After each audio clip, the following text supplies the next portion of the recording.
Malawi Brief. Omvera ndi nthawi ya nkhanga zaona pa Limpopo FM, ndipo amene akutipasira ndi Comrade Mtanyiwa. Takhalani pomwepo.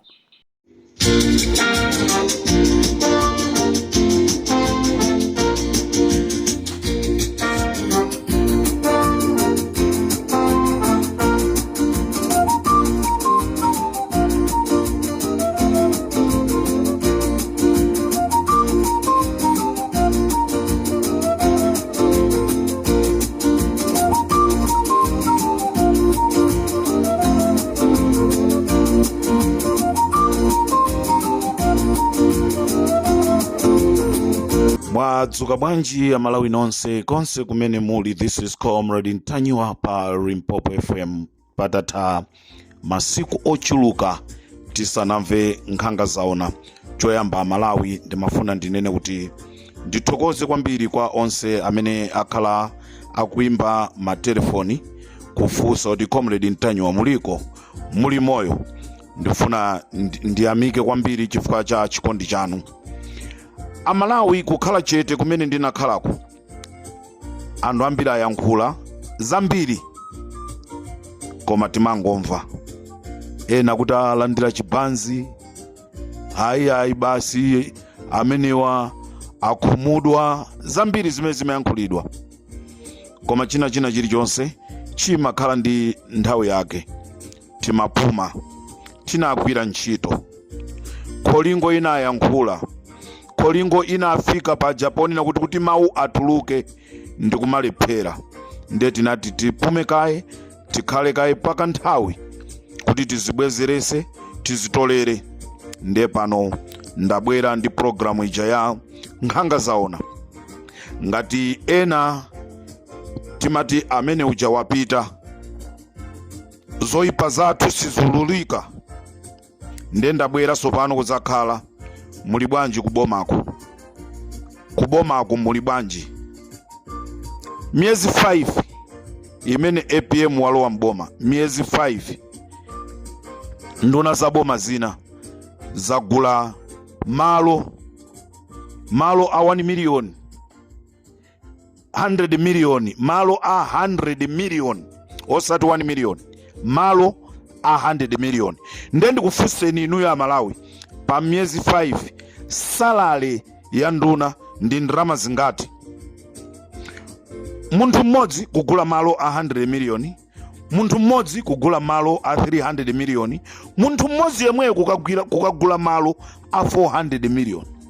Zonsezo oti ife pa Limpopo FM tikuziziwa. Zachitika ku Luchenza, kwagulidwa malo 300 million, 100 million, 400 million. Nduna za boma funso nkumati miezi 5 ndani amene angagwire ntchito kwa miezi 5, kaya ndi mboma kandi general manager, kugula malo ama miliyoni ndatchulawo. Zinthu sizikuyenda. President a dziko la Malawi ndimafuna ndikupempheni musayang'anire anthu ena amene mukugwira nawo ntchito. Alichabe mmenemo kungofuna kungopanga ndrama zonena kuti iwowo mawa ndi nkucha zawo ziayendere. Ndikupempheni a president musayang'anire zinthu zikuonongeka. Chigawo cha kumama kuno ndabwera ndi ka breaking news, nkhani yokhuzana ndi judiciary. Ndibweranso ndi nkhani ya mwenye uja amene wagwidwa. Amugwira ali wabwera Mtanyiwa. Mwenyeyo kumene mwamuyikako mumchoseko. Kumene mwamuyika mwenyeyo mumchoseko. Ngati simumchosako mwina mumthawise mpite nayo dziko lina. Ndifuna ndipemphe achisale, ndifuna ndipemphe amukhito. Ndikamakuimbira ni mafoni mukayiona nambala yanga, tango iyankhani mumve zimene ndikufuna kunenazo. From there muchite act kapena musachite act. Mwenye uja siku lomwe lija tikanagwira anthu aja. Koma izi zomati tikati timbe telefoni kumaona ngati anthu akufuna kutipempha makobiri. Ifetu talimba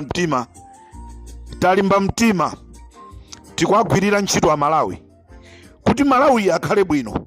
Ndene mafuna ndikupempheni nduna ziwiri ino, unless ngati mwina zochitikazo inuyo mulimo ndesi mukufuna, ndeni mafuna ndinene mwenye uyuyuyu amukhito ndachisale chimene chikufunika. Ndofuna ndikupempheni mupereke awadi kunena kuti amene ati apeze kumene kuli mwenyeyi alandira ndalama zokwana mwakuti. Apapa ndakuwuzirani mayeso in 3 days zichitika. Ineyo ndibwera chigawo chakumasana ndikuwuzeni mmodzi mwa anthu amene analipo pokapanga kidinapo mwenye uja ndi ameneyo mukakamgwira aulula enawo.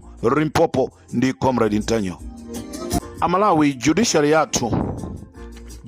yathu Amalawi ndiyo funda. Judiciary yathu simakonda dziko lawo. Judiciary yathu simakonda dziko la Malawi. Judiciary yathu ndiyomwe ikuononga dziko lathu, kaya afune ola asafune. Judiciary yathu ndimene ikuononga dziko lathu. Judiciary yathu ndimene inaononga dziko lathu mu zaka 5 la Lazarus Chakwera. Chifukwa chonena kuti agwire ntchito imene ikuyenereka kuti igwiridweyo zikukanika kuti agwire. Judiciary yathu ndiyo mvesa chisoni magwiridwe ntchito. Ndikuyankhula pano maiko ambiri akuyankhula za judiciary ya ku Malawi. Ku judiciary yathu ndikomwe kwadzadza katangale. Nde Amalawi tikuyembekezera kuti katangale ameneyi atha bwanji ngati judiciary yathuyo ili yakatangale. Chifukwa munthu akalakwa timapita naye ku judiciary, kumakhoti. Tikapita kumakhoti kuja watu akamuweruze.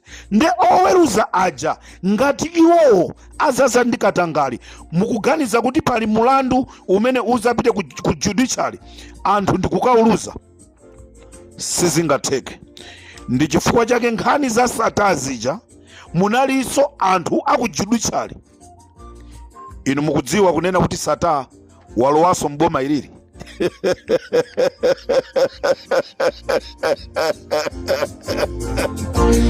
Ndikuti sata atu walowaso kumene kuwamguliraso munthu ina magali moto. Amalawi ndale nkanyama kao chitsiru. Ndale nkanyama kao chitsiru. Kuteloko zonse zimene tikuziona akumamangana anthu zija kumangana kutani palibe amene atalowesedwe kundende. Believe me, palibe amene atalowesedwe kundende. Koma mumve Boni Kalindo akongopanga chinthu, tiyeni kamgwireni. Antanyo apanga chinthu, tiyeni tasakeni. Lighton Mangoja apanga chakuti, tiyeni tasakeni. Richard Mphepo apanga chakuti, tiyeni. Ma activist ndamene kundende kuli kwawo. Koma ma politicians kundende si kwawo. Believe me, zonse zimene zikuchitikazi kaya ngati wina akasekeredwe. Ngati anthu amene ajawo ayamba kutenga ndrama ndikumakapereka kwa anthu ena akuboma kuti achinjirize, nde muganiza kuti kukhalaso milandu. Choncho Amalawi posachedwa apa taona masiku ochepa mulandu wa Financial Bank, masiku ochepa chigamulo ndikuperekedwa. Ndizomvesa chisoni kunena kuti tili pa Malawi amene timaona ngati dziko lathu timalikonda, koma dziko lathu sitimalikonda. Masiku ochepa Financial Bank ku Zambia inasekedwa. Chifukwa chani? Money laundering. Malemu Bingwa Mtharika pamene amaitseka Finance Bank ngani yake inali ya money laundering. Lero ena ndikukabwera akuti iyayi koma mwenye uja apasidwe ndrama. Amalawi nkhani yayikulu ndionena kuti mwenye nduna ina ya boma imene Amalawi panopa tatamika kuichemerera ikugwira bwino ntchito, uku ikuti tipula, ikugwira bwino ntchito uku ikuti tipula. Nduna ya boma mwenye ndi judiciary anachita kukhala pasi ndikukambirana chinthuchi. Lero ndrama yokwana 7 trillion tikufuna tiberedwe ifa Malawi. mwina anthu ena akhoza kumaona ngati kuti akufuna athane ndi chipani cha DPP. Simukuthana ndi chipani cha DPP, mukuthana ndi Amalawi chifukwa 7 trillion inali ndi ndalama pafupifupi imene ikanathandiza Amalawi mwina ndi mabajeti atatu, mabajeti azaka zingapo 7 trillion kuti dziko la Malawi lipite pena pake. Koma lero anthu asankha kunena kuti ndalama imene ija ayike m'matumba mwawo. Choncho 7 trillion ija afuna ikatulusidwa agawane ku judiciary, atenge kochepa ampase mwenyeyi, ndipo atengeso ndalama ina apereke ku nduna ya boma imeneyi imene ikupanga zimenezi. Akuti kukonzekera 2030 akufuna kuzakhala upresident.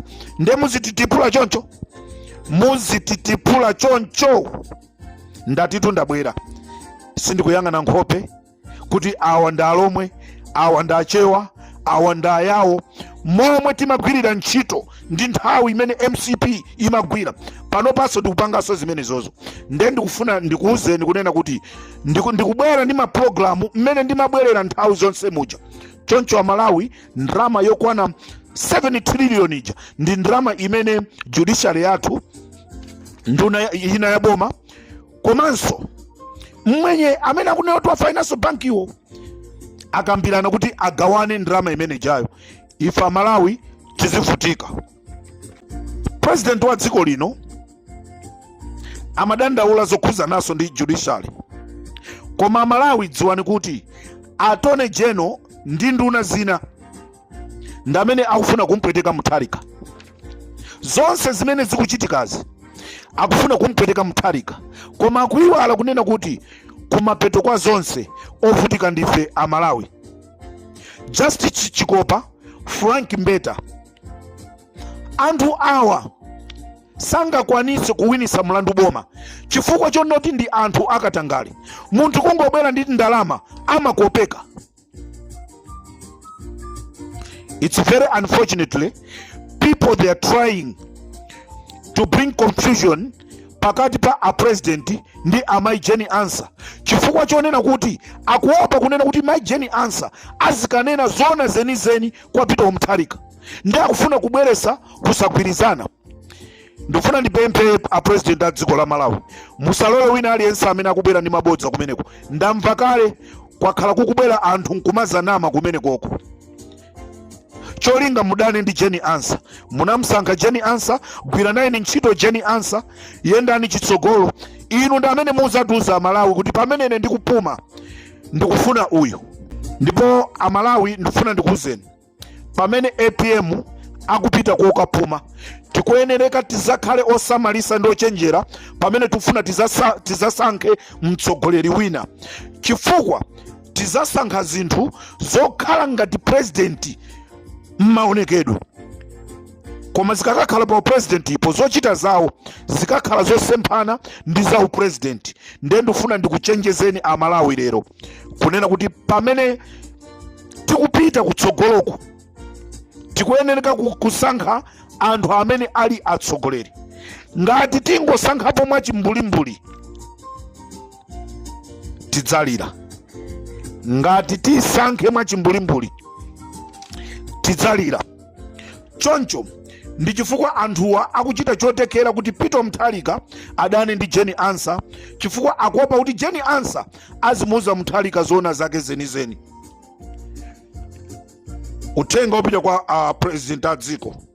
Amalawi a dziko lino amaziwa kunena kuti president ndi amene amakhala ndi mphamvu, ali ndi mphamvu yakulemba, ali ndi mphamvu yakuchosa. Funso ndilonena kuti mukulekelera bwanji kuti judiciary izizuza Amalawi? Mukulekelera bwanji kuti judiciary ifike ponena kuti 3/4 ya judiciary ndi yakatangali? Tikupempha ife Amalawi, tikupempha a president a Peter Mutharika kuti ulamuliro wanu uyende bwino. Tayiona tusonatu, tayimva tusona, si soda imene tinapasidwa nthawi ija yomanena kuti kuli ma 6 mabloko 6 asukulu kuchikwawa kupita kuja kukangopeza pali mtengo, palibe ndi foundation yomwe. ala comrade mukuti chani tikuti soda amene uja anali soda wanthawi yachakwera uja anali soda sona ndi yachitikayi ndemuoneta Jessica Bwira kumangozikandakanda akatere kuzikandakanda choyankhula chikwasowa nde ndikufuna ndikupempheni a president zinthu mwaziyambisa bwino koma pali anthu ena amene afuna kukusokonezani mufase nane mudziwe zambiri nanga sinu mumangokhala muofesi simapita kunja ndefe anyamata anu amene timatuluka kunja make Malawi great again tibwere ndikukuwuzana president kuti ichi nonse mwakhala mukupita kwa president kumakanena zoyipa zakamulepo Kaluwa ndibweranso ndikuululeni mayina anu kupita kwa president kumakanena zoyipa zakamulepo Kaluwa mwayiwala kunena kuti ndikamulepo Kaluwa amene anali mmodzi mwa anthu amene anabweresa ufulu mdziko mwathu muno. MCP ikungotimenya mwachisawawa ikutipangira nkhaza lero mukupita kwa Peter Mutharika ndikumakanena zoyipa zakamulepo Kaluwa. A president siyani zokumvaimva gwirani ntchito yanu imene Amalawi anakusankhirani tikuyembekeza zambiri kuchoka kwa inu nde anthu akundilanda andituma akuti musayiwale ma stadium amene munalonjeza nthawi ija kodi inali kampeni chabe kapena munakonza kuti mwapangira ma stadium munani ndine Comrade Ntanywa pa Limpopo FM tikumanenso chigawo china.